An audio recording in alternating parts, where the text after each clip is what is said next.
Hey guys, Sundown here. This is going to be my chapter review to My Hero Academia, Boku no Hero Academia 260, Life's Work. Um, Really enjoyable chapter. I thought it was dope. A lot going on, though this review should be pretty short because it was kind of, it's always a 16-ish page with Horikoshi, so it doesn't go the chapter is never too long.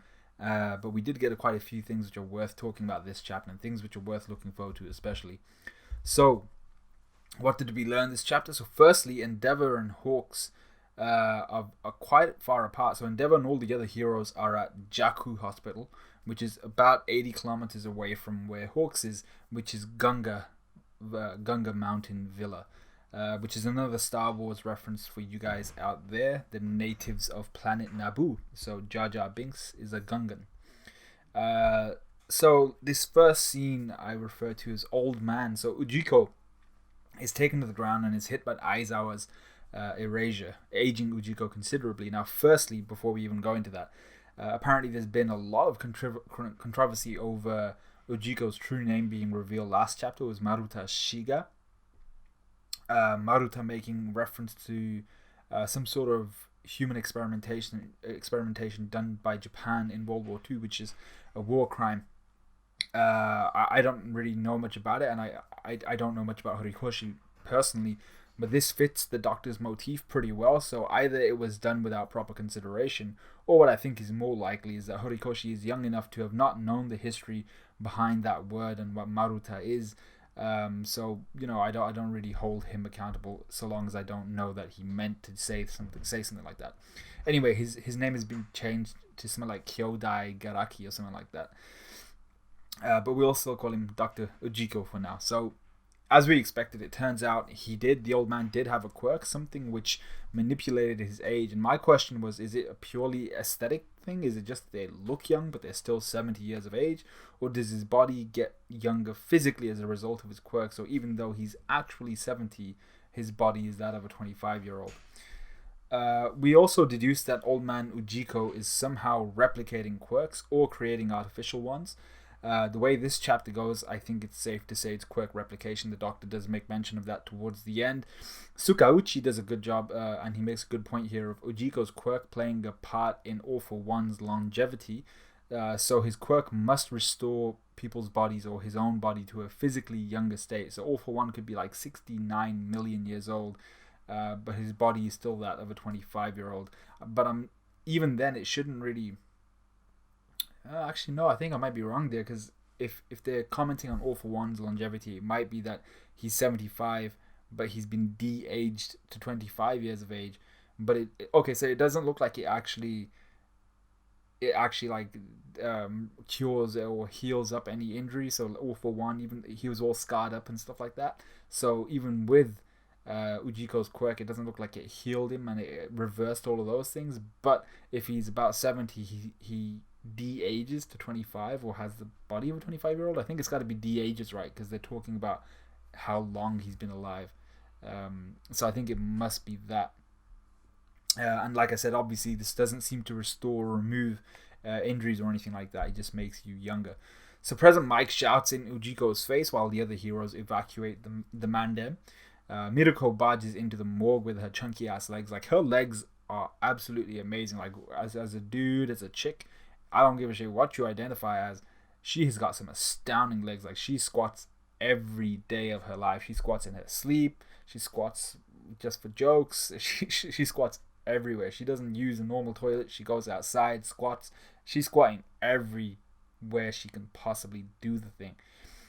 So yeah, she's barging into the morgue in order to make sure the Nomu aren't activated by the reception of an order, whether that be from Ujiko, whether that be from somebody else. Aizawa allows his inner poet to come to the fore here, saying that all the ghosts of Ujiko's past, all his test subjects, see this as their payback. And I love the difference and the contrast between Aizawa's cold fury and President Mike's explosive wrath. Somehow the old man activates some of his lesson Nomu while smiling, a very sickening smile. There's something about that panel when he's smiling as an old man and he's just like, it's like his gums. There's something really off-putting about it, something really sinister, and it just made me feel a whole bunch of different ways. Anyway, going back to the passage with Miruko, she's surrounded by these lesser Nomu, but isn't phased by their presence. In fact, she's excited, which makes me think that Miruko is a madman. She's actually a mad person. She's kind of like the Kenpachi / Yoruichi, who's just looking and craving for that battle, that challenge. Even though Yoruichi was less like that, and it was more Kenpachi who was like that. You know, the Neutra kind of thing. So the next scene essentially is Ujiko's escape. So he's attacked by the doctor is attacked by his own Nomu, one Moby Dick looking ass one, which smashes through the adjacent wall and ground, I think, and another which looked a lot like a mass of muscle and limbs with drills at its extremities. It was a really weird looking one. So imagine that description I just gave you, a mass of muscle and limbs with drills at its extremities, and then imagine the head being like Jinzo from Yu-Gi-Oh! That type of head. That's pretty much what the Nomu look like. Ujiko's body then decomposes as he makes the observation that Aizawa's quirk, so Aizawa's erasure, can't erase an organism created by Twice. So if Twice were to create just another person or a clone of someone, Aizawa can't erase that out of existence. He observes this because he himself in this situation is a clone, and when Aizawa activated his quirk, his erasure on him, he didn't decompose or erase that. So our boy Ujiko replicated such a dangerous quirk. I wonder if his replicated quirks can they evolve similarly to the originals, like how Twice how he broke his limit and he was just going apeshit with it. Limit. I've been doing too much One Punch Man. But I'm wondering if these replicated quirks can evolve similar to the original quirks which they were replicated off of, or they're kind of similar to smile fruits in the sense of that they're defective and don't work as well as the originals do. So we're still in Jakku. We go to the doctor's real body, which is looking over Shigaraki.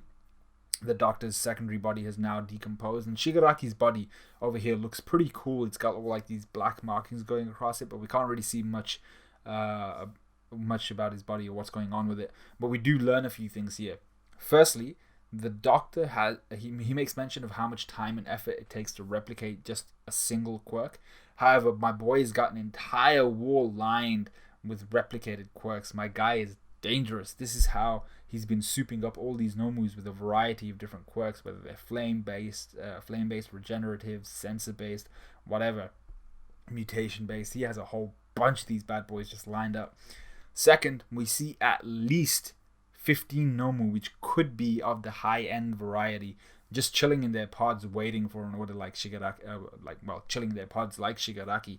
There's a big chance that the doctor unleashes some or all of these bad boys in order to escape with Shigaraki, or Shigaraki awakens and they listen to him. He's like, yo, go kick some ass, and they do that kind of thing.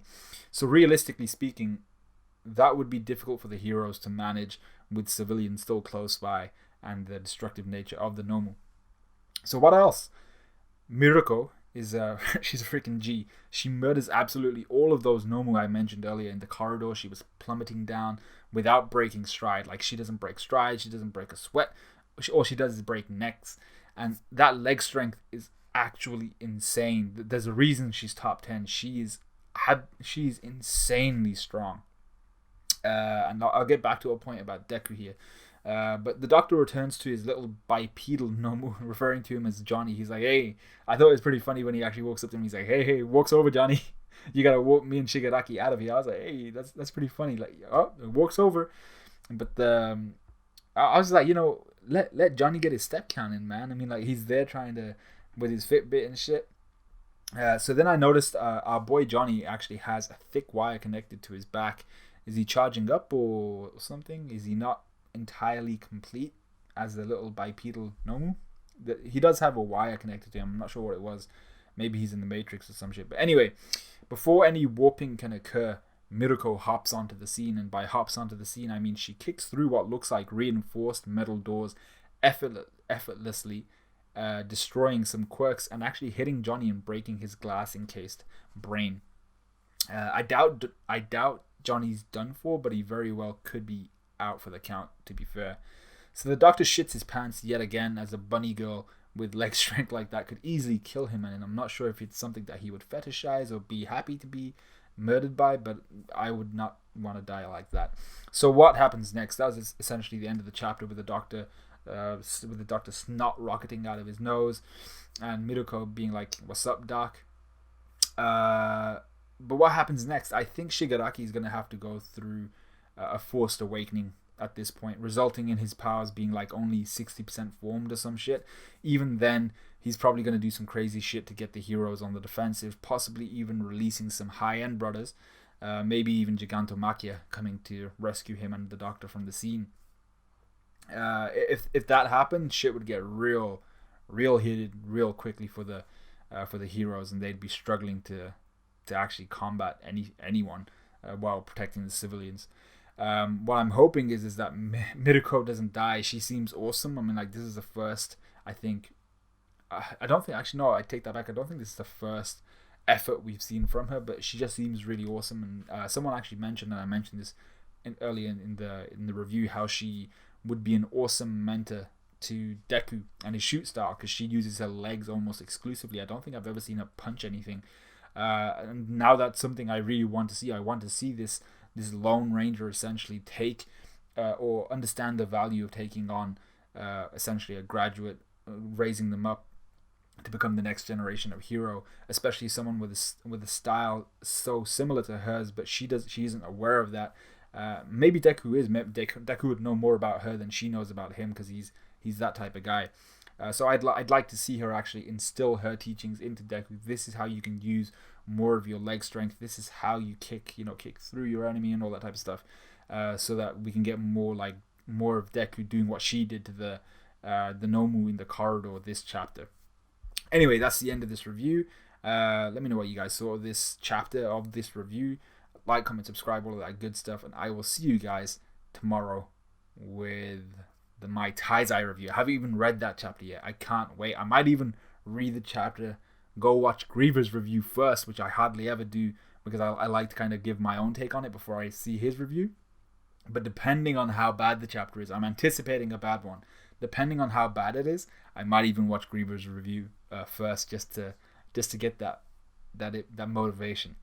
But anyway, let me know what you guys thought of this chapter, all that good stuff. Like, comment, subscribe, and I'll see you guys in a bit.